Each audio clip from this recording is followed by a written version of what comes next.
Good morning, everyone. How are you doing today?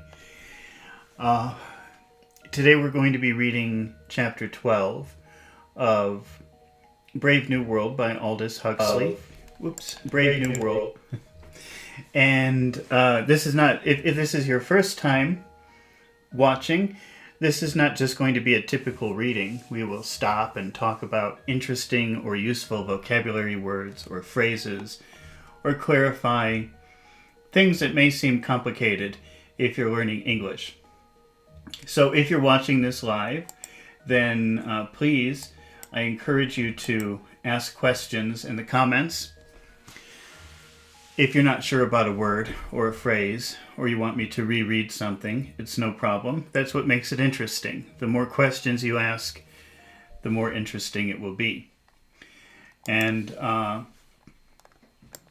all right, well, let's get started. All right, so we've got chapter 12. Bernard had to shout through the locked door. The savage would not open. But everybody's there waiting for you. Let them wait, came back the muffled voice through the door. Muffling is, it's like a distorted sound, or not a very clear sound. So if something is blocking your mouth, if someone's talking like this is muffled. This is a muffled voice. So this person is talking through the door, so it's not so easy to understand what he's saying. He's muffled. All right, so Bernard had to shout through the locked door. The savage would not open. But everybody's there waiting for you. Let them wait, came back the muffled voice through the door. But you know quite well, John, how difficult it is to sound persuasive at the top of one's voice. I asked them on purpose to meet you. You ought to have asked me first whether I wanted to meet them. But you always came before, John. That's precisely why I don't want to come again. Just to please me, Bernard bellowingly wheedled. Won't you come to please me? No. I don't understand what's going on. It seems like this is a completely new scene. But we have to look. Now, bellowing is a very loud sound. And actually, I have a picture of bellow. I wonder if I could use that. In some of my classes, sometimes I do poems for my students. And I make pictures. And I have where is it? Can I find it very quickly? Oh wait, here it is. Okay. Let me just see if I can find this. Here it is.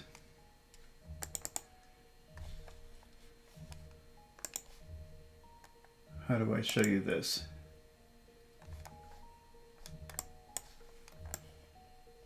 Oh, yeah, okay. Can we see that? So bellowing is just a very loud sound like this. This is bellowing. See, a bellow is a loud roar, and a roar is the sound that a lion makes. Roar. So that's a bellowing sound. Okay. But now what is this word wheedled? I've never seen that before. We have to look that word up. Let's see. Wheedled.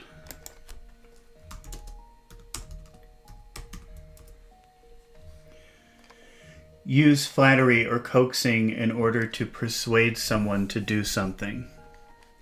I don't think that's a pretty advanced word. I don't even know that word. So let's see. How did they use that here? Just to please me, Bernard bellowingly wheedled. Won't you come to please me? No. Do you seriously mean it? Yes, despairingly. Despair is like hopelessness. So if you despair, you have no hope. So despairingly. But what shall I do? Bernard wailed. Wailing is like crying. I have no idea what's going on in this chapter. It seems like maybe as we go, it will become clearer, but this is kind of strange. Wailing is like yelling, crying, very loudly. "Go to hell," bawled the exasperated voice from within. Again, bawling is like a type of crying. Very loud crying, actually. "But the arch community songster of Canterbury is there tonight." Bernard was almost in tears. Ayatakwa. It was only in Zuni that the savage could adequately express what he felt about the arch community songster.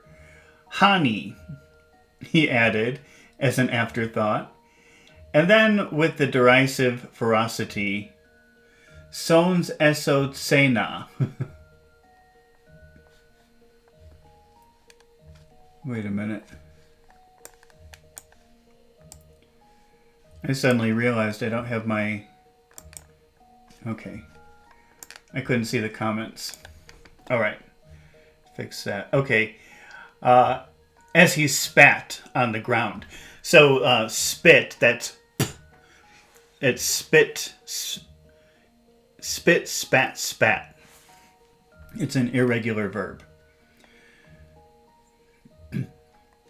As Pope might have done. In the end, Bernard had to slink back. Slinking is kind of like this. It's like making yourself small. Like if somebody slinks away, they make themselves small and they walk away. That's slinking away. So slink back. Diminished, and diminished means become small. In the end, Bernard had to slink back, diminished, to his rooms and inform the impatient assembly that the savage would not be appearing that evening. The news was received with indignation. To be indignant is to be angry about something, but it has a little bit of an extra meaning. To be indignant is to be angry because you believe that you're right about about something. Like maybe somebody has offended you. So these people are offended that he won't come. He won't come see us? How could he not want to come and see us?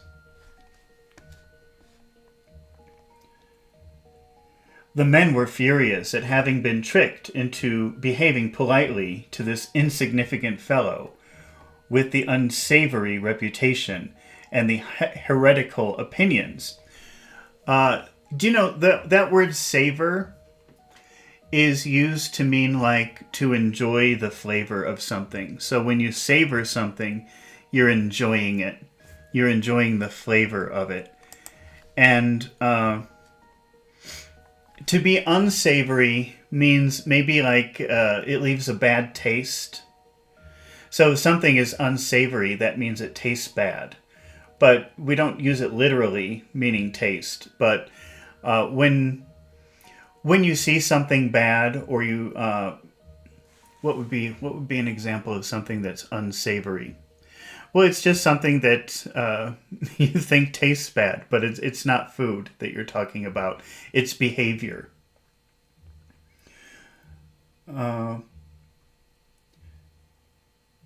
Let's see. The men were furious at having been tricked into behaving politely to this insignificant fellow with the unsavory reputation. So he has an unsavory reputation because he's a savage. So, people, when they see him or they interact with him, they have this bad taste in their mouth. Ugh, the savage.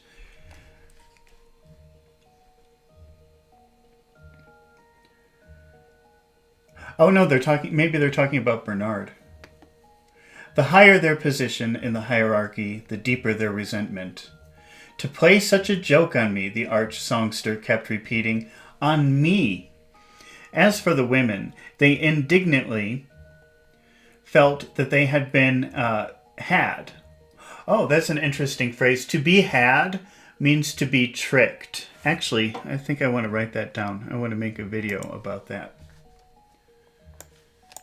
That's a good one. To be had means to be tricked.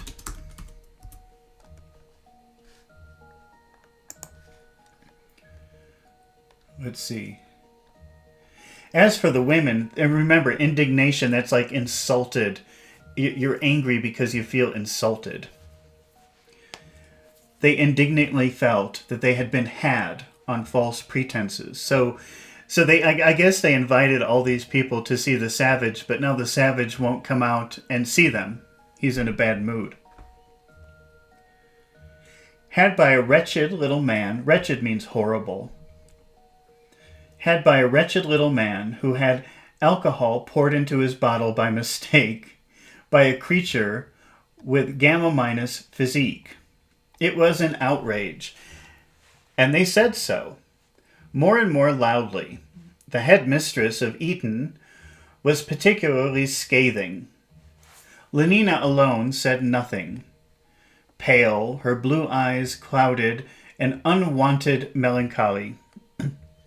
That word want, now this is not want, W-A-N-T, this is want, W-O-N-T. And let me define that.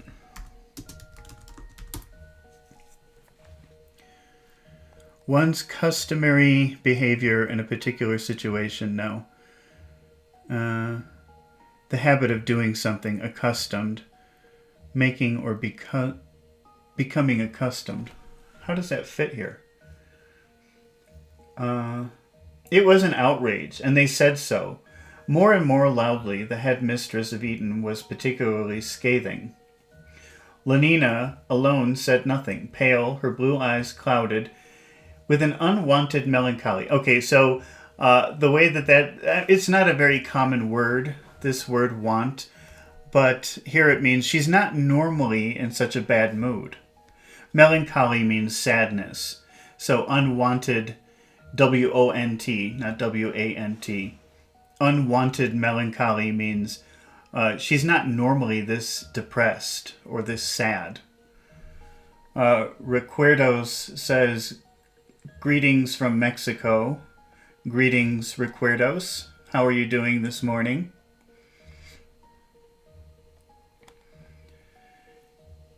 She sat in a corner, cut off from those who surrounded her by an emotion which they did not share. She had come to the party filled with a strange feeling of anxious exultation. We better look up that word, exultation. Exultation.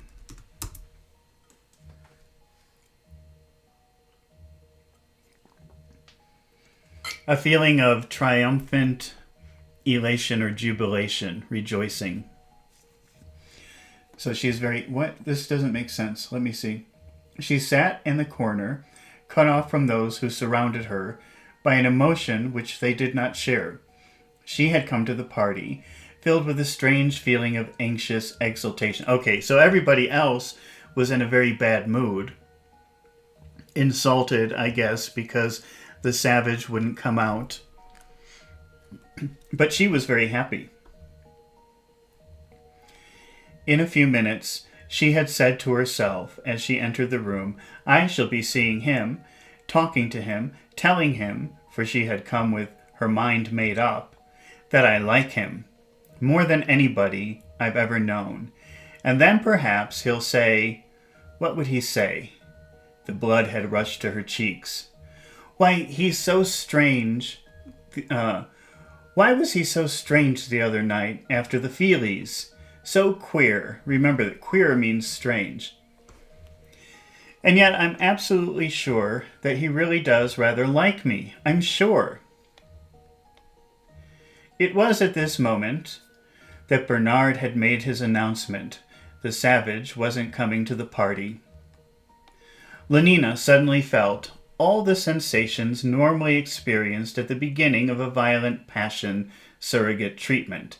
A sense of dreadful emptiness, a breathless apprehension, a nausea. Her heart seemed to stop beating.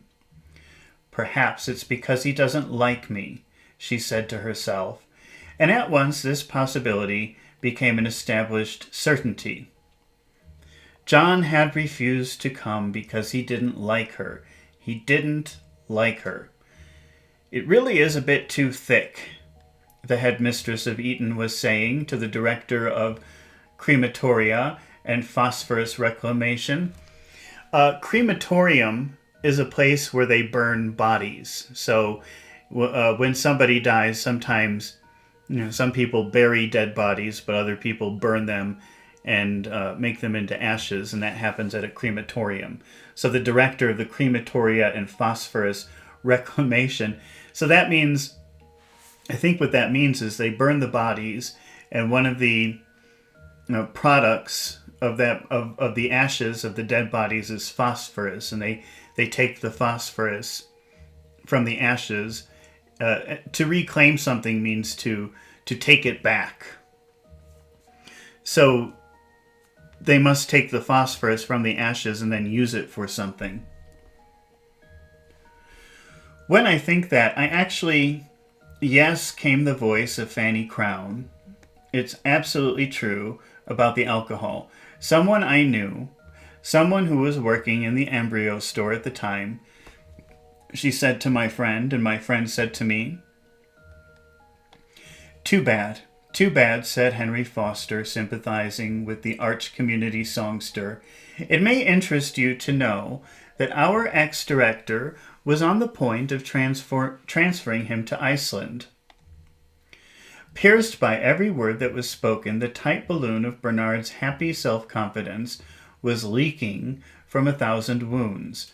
Pale, distraught. Distraught means very worried. That's another good word. Distraught.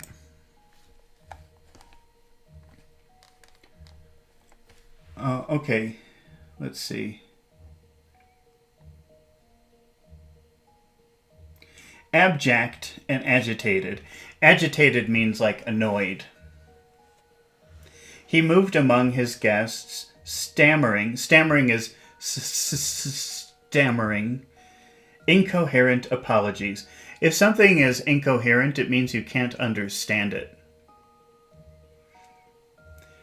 Assuring them that the next time the savage would certainly be there.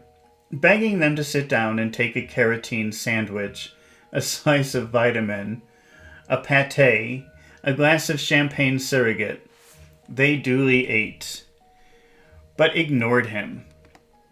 Drank and were either rude to his face or talked to one another about him, loudly and offensively, as though he had not been there.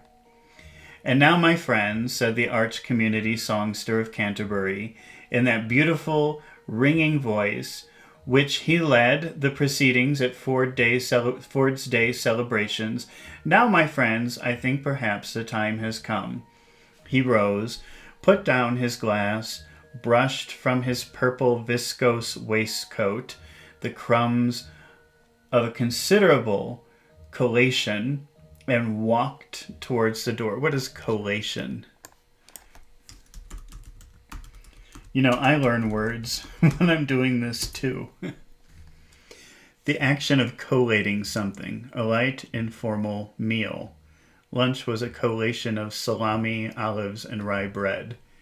I wouldn't recommend using this word.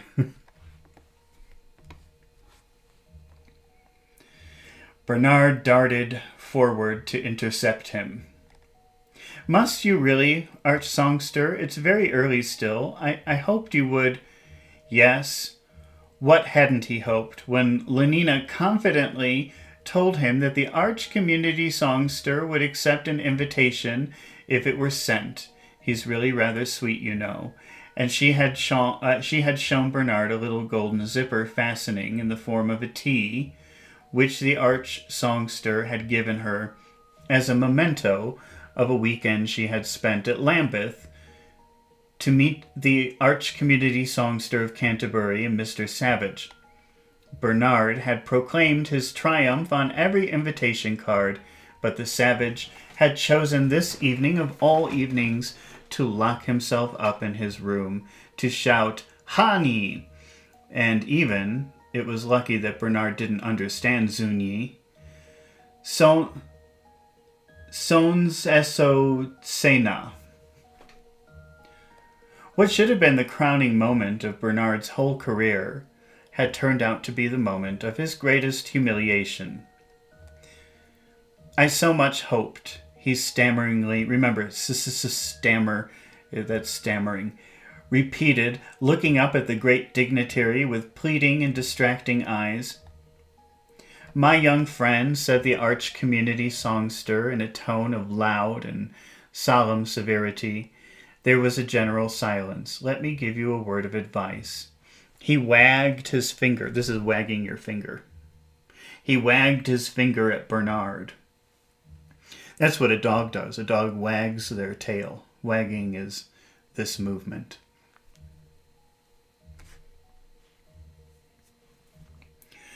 Before it's too late, a word of good advice. His voice became sepulchral. Oh boy, what is that?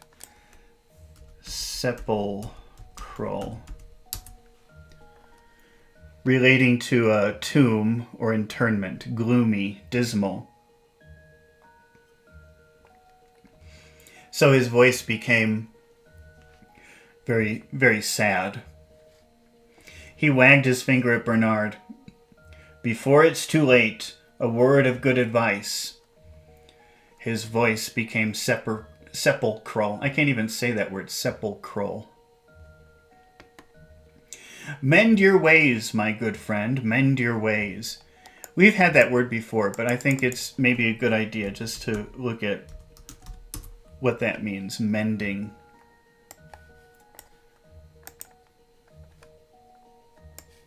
Mending is how you fix clothing. So this person is mending, I don't know, pants or something. Mending is like fixing clothes. But we use it to talk about fixing other things. So when he says mend your ways, that means fix your behavior, fix what you're doing. That's pretty common to use that. And you also use that when you are healing from a sickness. You can say, I'm on the mend, which means I'm getting better. I'm improving. Mend your ways, my young friend, mend your ways. He made the sign of the T over him and turned away. Lenina, my dear, he called in another tone, come with me. Obediently, but unsmiling, Wellington Cardoso says, Hi, how are you doing this morning, Wellington? Obediently, but unsmiling and wholly insensible of the honor done to her, without elation, Lenina walked after him. Out of the room, the other guests followed at a respectful interval.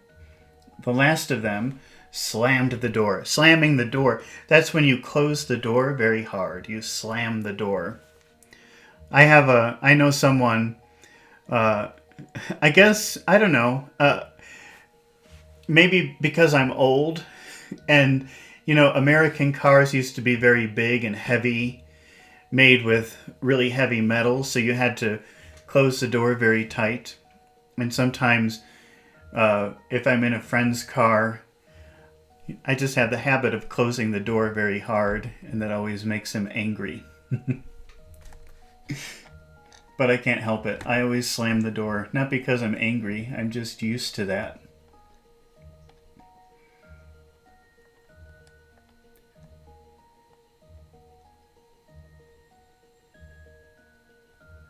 Bernard was all alone. Puncturing. Let's see. What kind of... Oh, we just get... Well, I guess maybe the best picture we could see of puncture would be this. Puncture is when something goes into something else. I mean, the other pictures are horrible because you see this for medical reasons, puncturing. Wait, no, you can't really see these. But, so puncturing is when one thing breaks into another thing, especially like a nail going into a tire or something like that. That's a punctured tire. But, you can maybe go to the doctor because you get a puncture wound. Here, though, it's being used in a more abstract way. He feels punctured. He feels like maybe he was stabbed with a knife or something like that.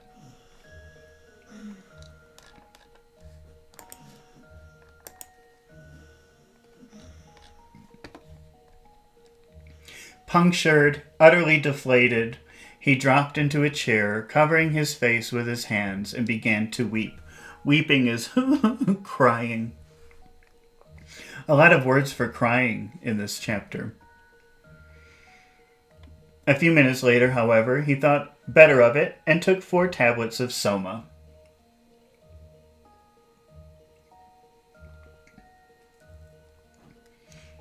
Upstairs in his room, Savage was reading Romeo and Juliet. Lenina and the arch community songster stepped out on the roof of Lambeth Palace. "Hurry up, my young friend, Lenina," called the arch songster impatiently from the lift gates. Lenina, who had lingered for a moment, lingering means to stay somewhere, to just stay when you should be going. So when you linger, it's like you're supposed to be going, but you stay anyway.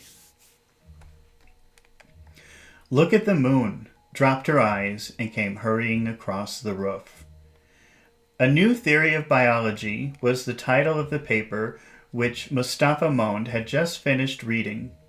He sat for some time, meditatively frowning, and then picked up his pen and wrote across the title page, "The author's mathematical treatment of the conception of purpose is novel and highly ingenious, but heretical, and so far as the present social order is concerned, dangerous and potentially subversive, not to be published." He underlined the words. "The author will be kept under supervision. His transference to the Marine Biological Station of St. Helena may become necessary." A pity, he thought, as he signed his name. It was a masterly piece of work, but once you began admitting explanations in terms of purpose, well, you didn't know what the result might be. It was the sort of idea that might easily decondition the more unsettled minds among the higher castes, make them lose their faith and happiness and the sovereign good, and take to believing instead that the goal was somewhere beyond, somewhere outside the present human sphere, that the purpose of life was not the maintenance of well-being, but some intensification and refining of consciousness, some enlargement of knowledge. So, I don't know if they're talking about Bernard, but, this guy, Mustafa, he's reviewing somebody's scientific study or paper, and he's thinking, well, these are good ideas, and they make sense, but we could never publish this and show it to people, because in this society where they live, everything is about physical pleasure, and if they publish this work, people will lose faith in that idea, so it's dangerous. And they're going to transfer him. I think St. Helena is a small island in the Atlantic.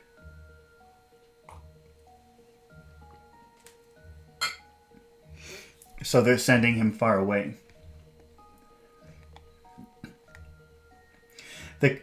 Which was, the controller reflected, quite possibly true, but not in the present circumstance, admissible.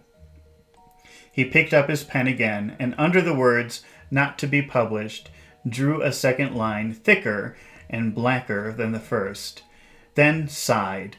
There's a sigh. What fun it would be, he thought, if one didn't have to think about happiness. With closed eyes, his face shining with rapture. Rapture is like extreme happiness, extreme joy. John was softly declaiming to vacancy. "Oh, she doth teach the torches to burn bright." This is Shakespeare, so it's a little bit difficult to read. "It seems she hangs upon the cheek of night, like a rich jewel in Ethiop's ear. beauty too rich for use, for earth too dear. The golden tea lay shining on Lenina's bosom. This is the bosom. This area here is the bosom. Sportively, the arch community songster caught hold of it. Sportively, he pulled. I think, said Lenina, suddenly breaking a silence, I'd better take a couple of grams of soma. Bernard by this time was fast asleep and smiling at the private paradise of his dreams. Smiling. But inexorably, we better look at that word, inexorably.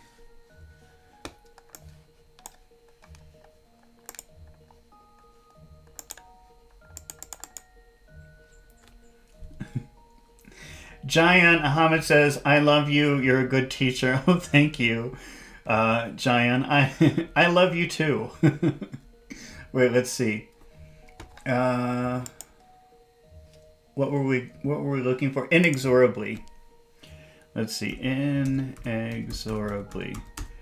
These are not words that unless you want to really impress someone, I don't think that you need to pay too much attention to words like this. Inexorably, in a way that is impossible to stop or prevent. So, let's see. But inexorably, every 30 seconds, the minute hand of the electric clock above his bed jumped forward. Oh, so it's like saying it's impossible to stop time. With an almost imperceptible click, click, click, click, click. And it was morning. Bernard was back among the miseries of space and time. It was in the lowest spirits that he taxied across to his work at the conditioning center. If you're in high spirits, that means you're very happy.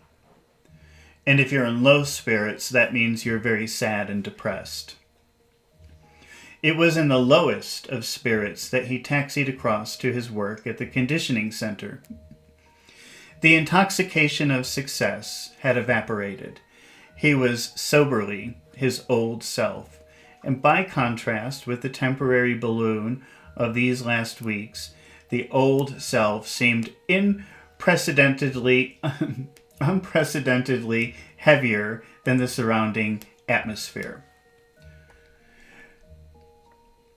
To this deflated Bernard, the savage showed himself unexpectedly sympathetic. Oh wow. Okay. To inflate something, it's funny. There's a lot of air vocabulary in here.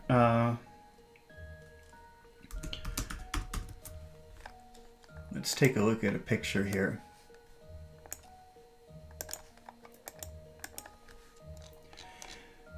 These people are inflating a balloon. When you inflate something, you're putting air into it and making it bigger. And so if you deflate something, that means all the air is coming out. Let's see what happens if I put deflate here. What kind of pictures do we get? So you see, this is a deflated ball. But notice these pictures of people. Deflated people. If you're deflated, it means like all of the energy has escaped from you. So if you're deflated, that kind of means like tired or depressed or something like that. All the energy is gone.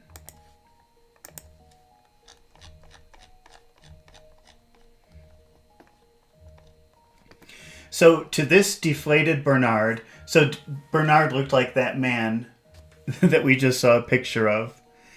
The savage showed himself unexpectedly sympathetic. So suddenly, the savage who refused to go to the party and was in a bad mood, suddenly when he sees Bernard in this deflated state, suddenly he feels very sympathetic. He feels sorry for him. You're more like what you were at Malpais, he said when Bernard had told him his plaintive story. We better look at plaintive here.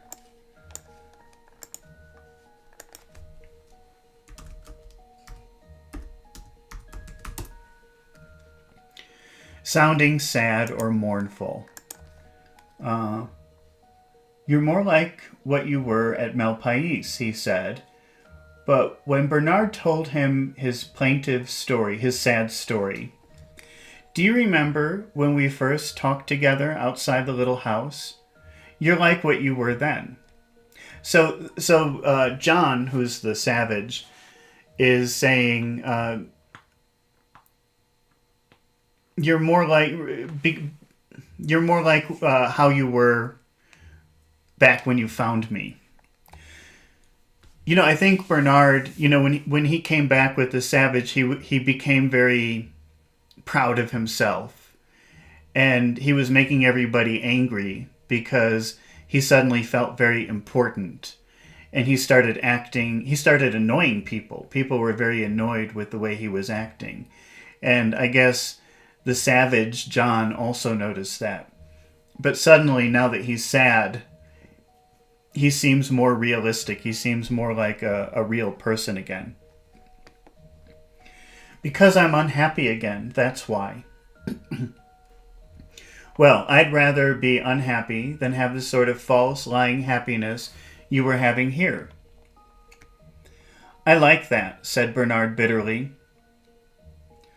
When it's you who were the cause of it all. Oh, so Bernard is saying, oh yeah, well, it's your fault that this happened. When it's you who were the cause of it all, refusing to come to my party, and so turning them all against me. He knew that what he was saying was absurd. Absurd means ridiculous. And it's injustice. He admitted inwardly. Inward means like inside. So in his head, he knew that what he was saying to John was wrong. And at least, even aloud, the truth of all that the savage now said about the worthlessness of friends who could be turned upon so slight a provocation into persecuting enemies. But in spite of this knowledge and these admissions, in spite of the fact that his friends support, and let me read that again.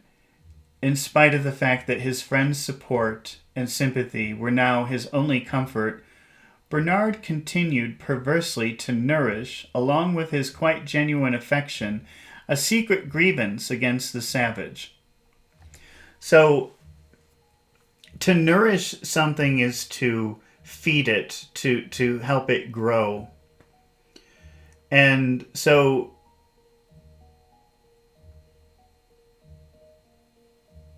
Bernard likes the savage. He likes John. But he's starting to nourish angry feelings towards him. That's what grievance means. A grievance, when you have a grievance against someone, how do you describe that? If you have a grievance against someone, you're angry at them because you feel like they did something wrong. Like they did something bad to you. In this case, it was because John refused to come to the party.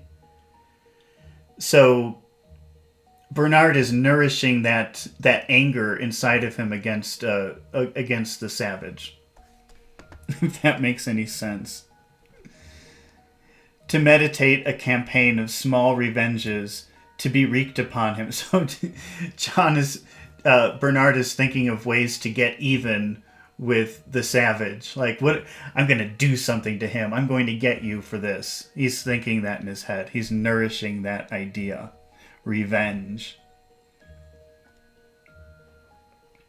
Nourishing a grievance against the arch community songster was useless. So he was angry at the other people, but he can't do anything to them. But he could do something maybe to John. There was no possibility of being revenged on the chief bottler or the assistant predestinator. As a victim, the savage possessed for Bernard this enormous superiority over the others.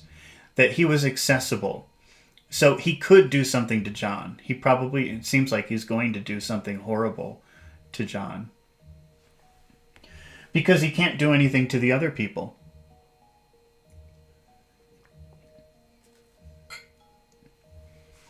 One of the principal functions of a friend is to suffer, in a milder and symbolic form, the punishments that we should like, but are unable to inflict upon our enemies.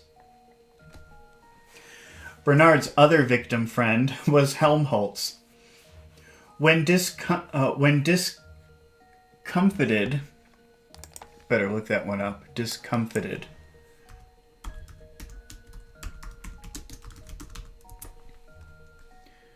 Make someone feel uneasy or embarrassed. When discomfited, he came and asked once more for the friendship which was in his prosperity. He had not thought it worth it. Let me read that again. He had not thought it worth his while to preserve. Helmholtz gave it, and gave it without reproach, without a comment. And though he had forgotten that there had ever been a quarrel is a fight, touched Bernard, felt himself at the same time humiliated by this magnanimity. Okay, so Helmholtz, who's been Bernard's friend this entire time, his good friend, maybe his only real friend, didn't the word is shun. When somebody shuns you, it's like they push you out of the group and then they ignore you. And Bernard was shunned by all the other people because they came to this party, they wanted to see the savage, he didn't show up, and everybody became insulted and left. But so they shunned him. Now they've rejected him, they've kind of kicked him out of the group. That's what shunning is. But Helmholtz didn't. And actually, I guess Bernard appreciated that, but also it embarrassed him and made him angry at Helmholtz because I'm not really sure why, but it says because of his magnanimity. Magna means great, because of his greatness. Like, it shows what a wonderful character he has, that he remained his friend when everybody else rejected him. But in a way, Bernard hates him because of that, I guess, or feels angry towards him because he didn't shun him. Weird. A magnanimity, a greatness, the more extraordinary, and therefore the more humiliating, in that it owed nothing to Soma and everything to Helmholtz's character. It was the Helmholtz of daily life who forgot and forgave, not the Helmholtz of a half-gram holiday. Bernard was duly grateful. It was an enormous comfort to have his friend again. And also, duly resentful. It would be a pleasure to take some revenge on Helmholtz for his generosity. Well, that seems horrible. So Helmholtz is very nice to him and his good friend, and Bernard is feeling angry about that. Maybe he's jealous that Helmholtz is such a good person. He doesn't need drugs to be a good person. He just is. And I guess Bernard doesn't like that.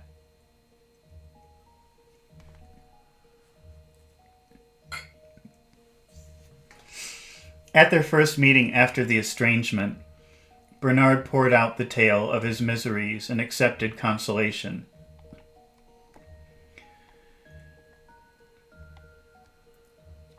To console someone means if somebody's feeling bad, you console them by saying, "Oh, don't worry, everything will be okay, everything's fine, you're okay."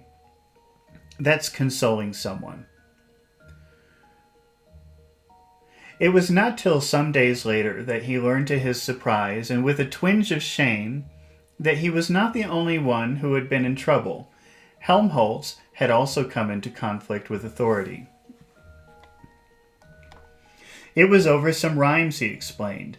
I was giving my usual course of advanced emotional engineering for third-year students. 12 lectures, of which the 7th was about rhymes, on the use of rhymes in moral propaganda and advertisement, to be precise.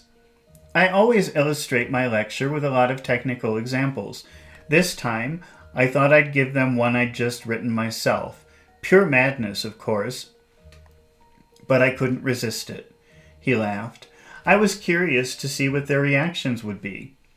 Besides, he added more gravely. Gravely means serious. I wanted to do a bit of propaganda. I was trying to engineer them into feeling as I'd felt when I wrote the rhymes. Ford. He laughed again. What an outcry there was. The principal had me up and threatened to hand me the immediate sack.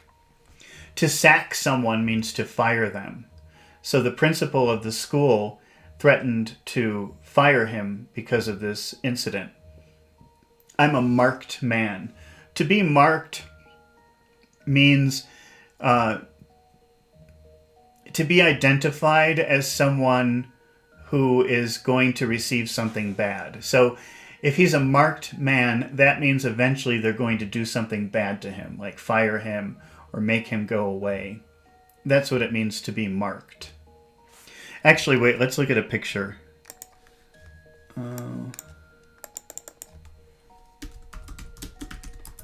Let's see if we can find an interesting picture. See, it comes from, if you have like a gun and you're pointing a gun, you have like that I don't know what that's called, like a crosshairs or something. That's being marked. Like you point the gun, and through the gun you can see that thing, and that's where the bullet is going. That's a mark.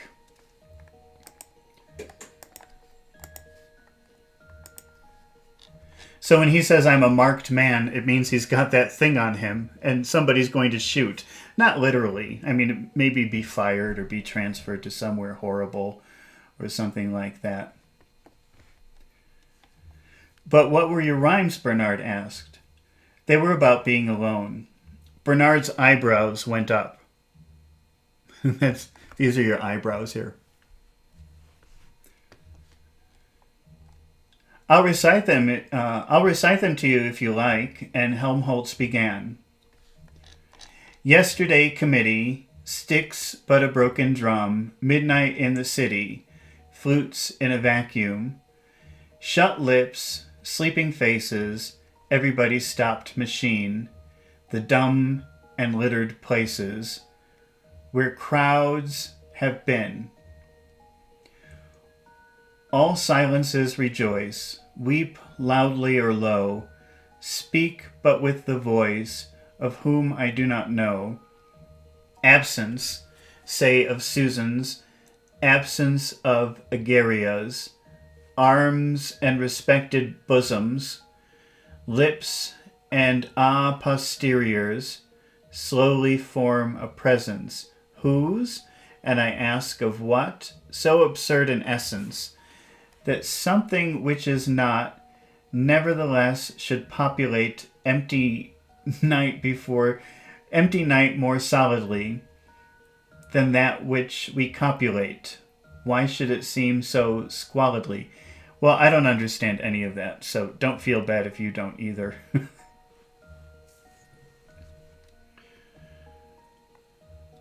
Wellington Cardoso is saying sack is to take a gun out or to point a gun at someone. No, okay, sack is a verb which means to fire someone. So yesterday John got sacked. That means yesterday John got fired. To mark someone, maybe we better look at another picture of this. I think these are called crosshairs. You know when you point a gun, or you see in a movie, like when they're pointing a gun and you look through, that there's like a little telescope. That's called a sight. And in the sight, there's this circle with the cross in it. I think those are called crosshairs. Well, I better check. Crosshairs.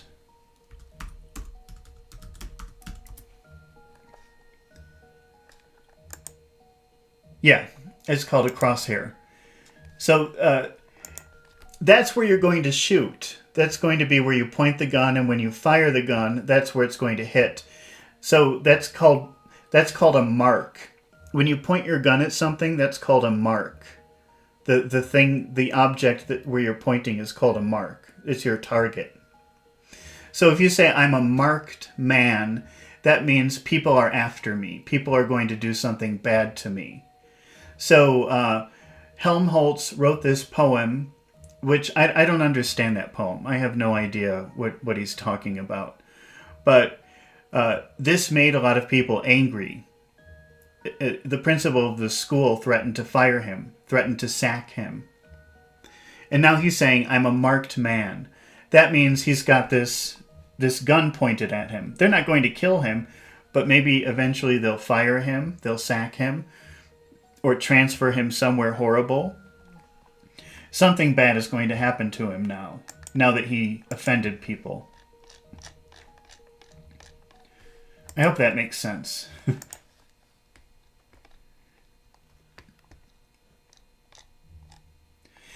Well, I gave them that as an example, and they reported me to the principal. I'm not surprised, said Bernard.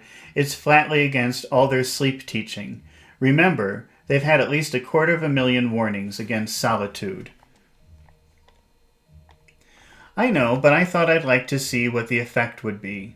Well, you've seen now.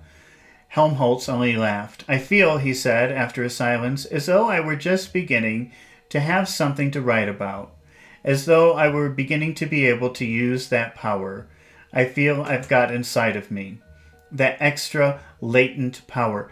A latent thing is like a hidden thing. I think I better look up that word just to get a better definition of it. Hadi says sack is also a bag. Yeah, that's true. It doesn't have to be jute. Sack just means bag. You can always say sack instead of bag if you want. It can be any kind of material. But usually in English, I mean that's the French word for bag, sac, S-A-C. But in English, it's usually used for small bags. Oh, no, not necessarily. Oh, wait, what was I going to look up?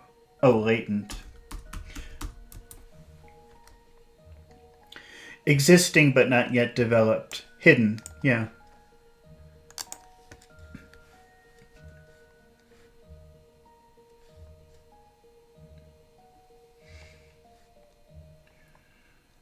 Helmholtz only laughed. I feel, he said after a silence, as though I were just beginning to have something to write about. As though I were beginning to be able to use that power. I feel I've got inside of me. That extra latent power, hidden power, something to develop. Something seems to be coming to me. In spite of all of his troubles, he seemed, Bernard thought, profoundly happy. Helmholtz and the savage took to one another at once. To take to some, not to take someone, but to take to someone means that you like them. So when you take, it doesn't even have to be a person. It could be anything. I've really taken to reading. That means I've really started liking to read. If you say, I've really taken to John, this is take to, not take. Taken to John. That means I've really started liking John a lot. So Helmholtz and the savage took to one another at once. So that means they became immediate friends. So cordially indeed that Bernard felt a sharp pang of jealousy. In all these weeks, he had never come to so close an intimacy with the savage as Helmholtz immediately achieved. Watching them, listening to their talk, he found himself sometimes resentfully wishing that he had never brought them together. He was ashamed of his jealousy, and alternately made efforts of will and took soma to keep himself from feeling it. But the efforts were not very successful, and between the soma holidays there were, of necessity, intervals. The odious sentiment kept on returning. Odious means hateful. So an odious sentiment means feeling. Here it doesn't mean that he's feeling hate. It means it's an ugly feeling. So that odious sentiment, that means that ugly feeling kept returning. This ugly feeling of jealousy that he had. I think that you could think of odious as meaning ugly, or making you feel hate about something. At his third meeting with the savage, Helmholtz recited his rhymes on solitude. "What do you think of them?" he asked when he had done. The savage shook his head. "Listen to this," was his answer, and unlocking the drawer in which he kept his mouse-eaten book, he opened and read, "Let the bird of loudest lay on the sole Arabian tree, herald sad and trumpet be." Helmholtz listened with a growing excitement. At sole Arabian tree, he started at, "Thou shrieking harbinger." Okay, well, this is Middle English. This is this is like early modern English. It's a little bit different from modern English that we speak now. English, a lot of languages have like a to form, like a familiar form. So, you have you, which you use which is like a polite form, but then you have, in some languages, it's to. That's like the familiar form. And English used to have that. It was thou. We don't use that anymore. So thou shrieking harbinger. You shrieking. Shrieking means screaming. And harbinger means, it means like, well, I better get a definition going on this. Hadi says, odious, repulsive, abominable, disgusting. Yes, those are all good words.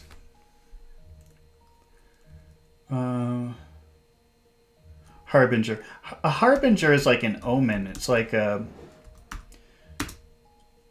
prediction. Wait, but let's see what Google says.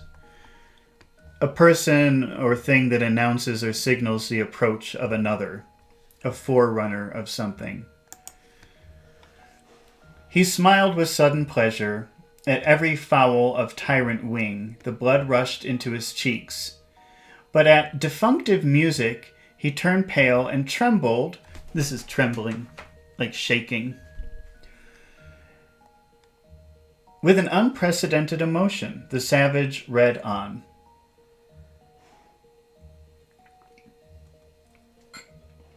Property was thus appalled that the self was not the same.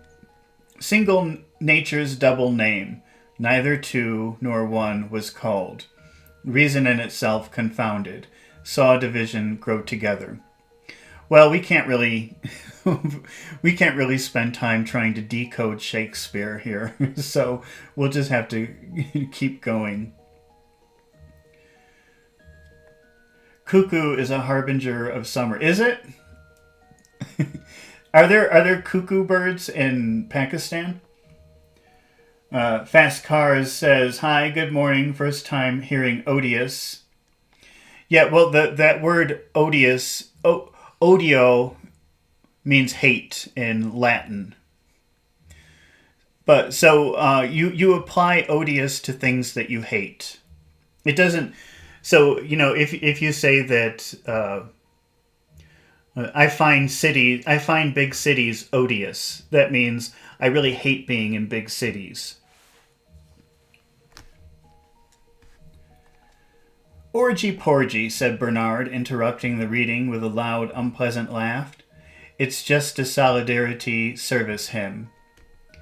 He was revenging himself on his two friends for liking one another more than they liked him. In the course of their next 2 or 3 meetings, he frequently repeated this little act of vengeance. It was simple, and since both Helmholtz and the savage were dreadfully pained by the shattering and defilement of a favorite poetic crystal, extremely effective. So Bernard is jealous that Helmholtz and the savage are such good friends and get along and share a bond. So when they're enjoying poetry together, he ruins it for them by making little remarks. In the end, Helmholtz threatened to kick him out of the room if he dared to interrupt again. And yet, strangely enough, in the next interruption, the most disgraceful of all came from Helmholtz himself. The savage was reading Romeo and Juliet aloud, reading, for all the time he was seeing himself as Romeo and Lenina as Juliet. With an intense and quivering passion, this is quivering. Trembling is usually if you're talking about trembling in a person, that's kind of a bad thing. I guess you could use it in a positive way, but quivering, it's kind of the same movement, but you quiver when you feel like nervous excitement. But I think quivering is usually a pretty positive word, and trembling isn't. Helmholtz had listened to the scene of the lovers' first meeting with a puzzled interest. Puzzled means confused. The scene in the orchard had delighted him with its poetry, but the sentiments expressed had made him smile. Getting into such a state about having a girl, it seemed rather ridiculous. But taken detail by verbal detail, what a superb piece of emotional engineering. That old fellow, he said. He makes our best propaganda technicians look absolutely silly. The savage smiled triumphantly and resumed his reading. All went tolerably well until the last scene of the third act. Capulet and Lady Capulet began to bully Juliet to marry Paris. Helmholtz had been restless throughout the entire scene. But when pathetically mimed by the savage, Juliet cried out. To mime something is to physically show something. But actually, just take a look at, maybe you recognize this kind of thing. Do you recognize this picture, what this guy is?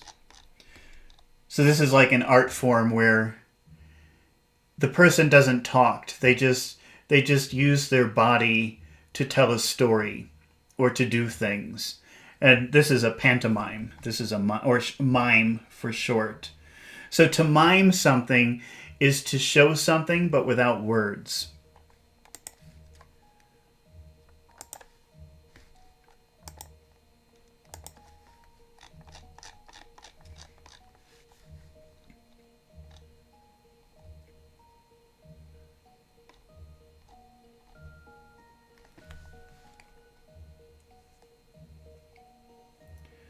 Hadi says a quiver as a noun is also a pannier in which arrows are kept.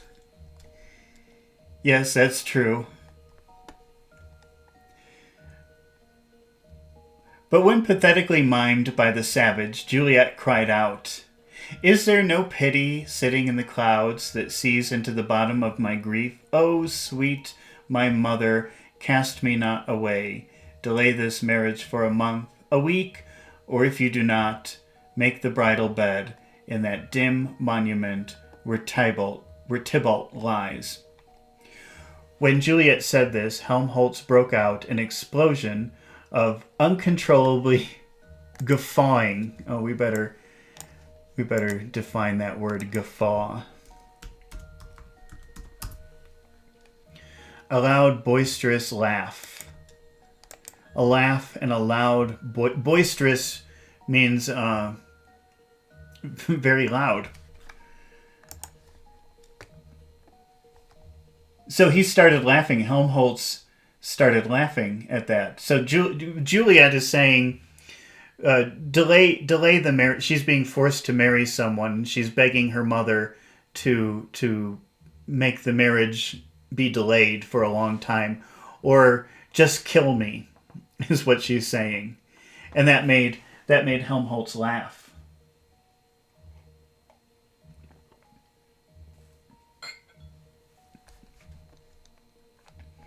The mother and father, grotesque obscenity, forcing the daughter to have someone she didn't want, and the idiotic girl not saying that she was having someone else whom, for the moment at any rate, she preferred.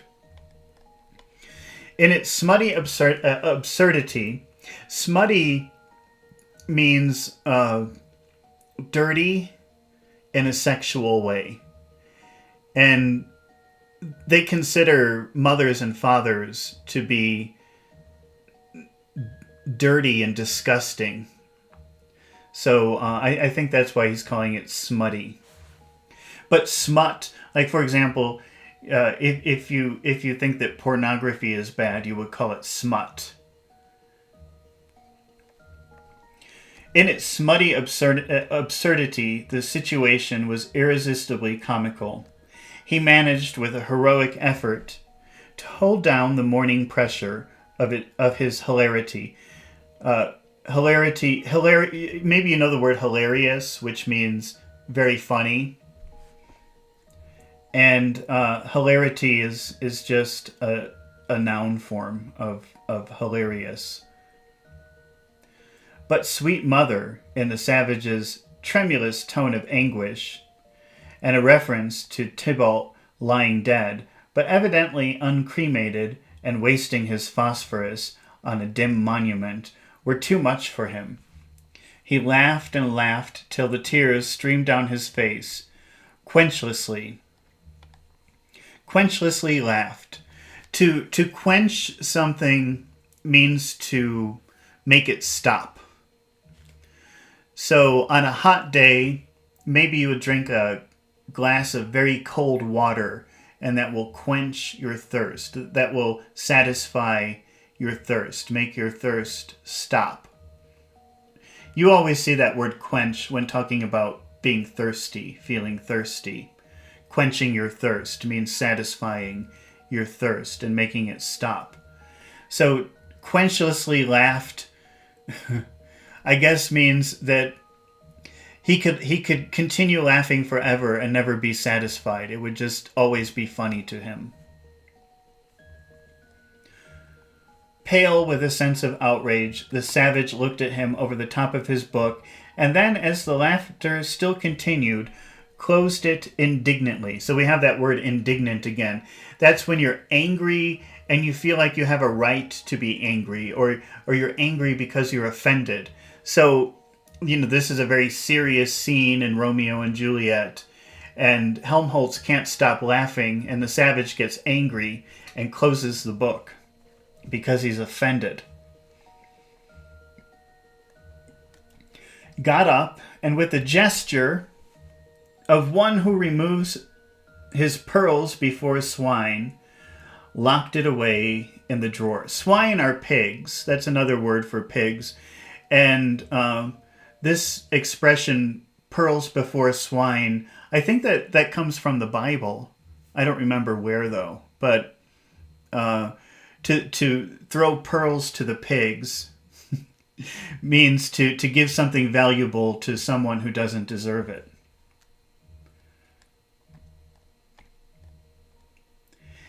Or someone who doesn't appreciate it. And yet, said Helmholtz, when having recovered breath enough to apologize, he had mollified the savage into listening to his explanations. Mollified. Let's look up that word, mollify.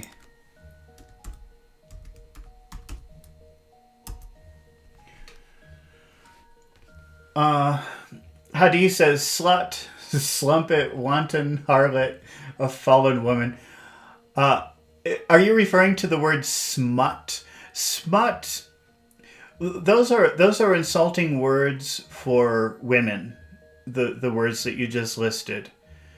those are offensive words directed at women. But smut doesn't really have anything to do with if it's a man or a woman. It's just the idea of it's like a negative feeling about sexual things. So if you find something that's sexual very offensive and disgusting, you would call it smut. Like, some TV shows are just smut. Like, they're not entertaining. They just show sex, and it's kind of weird. So if you're offended by it, you can call it smut, but it doesn't have to do with men or women. It's just it could be two women, it could be two men, it could be a whole group. You would call it smut because it's just offensive sexual material. Oh, I guess the YouTube algorithm is really going to like this chapter. Let's see. To mollify something is to appease the anger or anxiety. So to try to calm someone who's angry is to mollify someone. How did they use it here?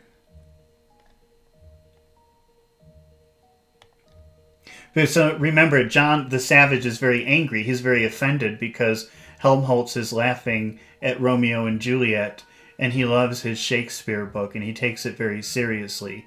So he was reading what he believes to be very beautiful poetry, and Helmholtz is laughing, and he closes the book, and he's obviously very angry. And let's see. And yet, said Helmholtz, when having recovered breath enough to apologize, he had mollified the savage into listening to his explanations. So he calmed down the savage. The savage was angry, but then Helmholtz, when he stopped laughing, apologized and explained why he was laughing. He mollified him. He took away his anger. I know quite well that one needs ridiculous mad situations like that. One can't write really well about anything else. Why, that old fellow, such a marvelous propaganda technician, because he had so many insane, excruciating things to get excited about. You've got to be hurt and upset. Otherwise, you can't think of the really good, penetrating X-rayish phrases. But fathers and mothers? He shook his head. You can't expect me to keep a straight face. To keep a straight face means trying not to laugh. So if something really ridiculous happens, but it would be improper to laugh, you would try to keep a straight face. You would try not to laugh. So he's saying, you can't expect me to keep a straight face. You can't expect me to try to hide my laughter when you're talking about mothers and fathers, because to them that's ridiculous to have mothers and fathers. Hadi says, cast pearl to swine. Yes, that means like giving something very valuable to someone who can't appreciate it. Hadi, I think you like poetry a lot. I think you mentioned that before, that sometimes you didn't you say that you sometimes you read poetry to your friends, or you recite poetry to your friends and they don't appreciate it? You're casting pearls to swine. You can't expect me to keep a straight face about mothers and fathers. And who's going to get excited about a boy having a girl or not having her? The savage winced.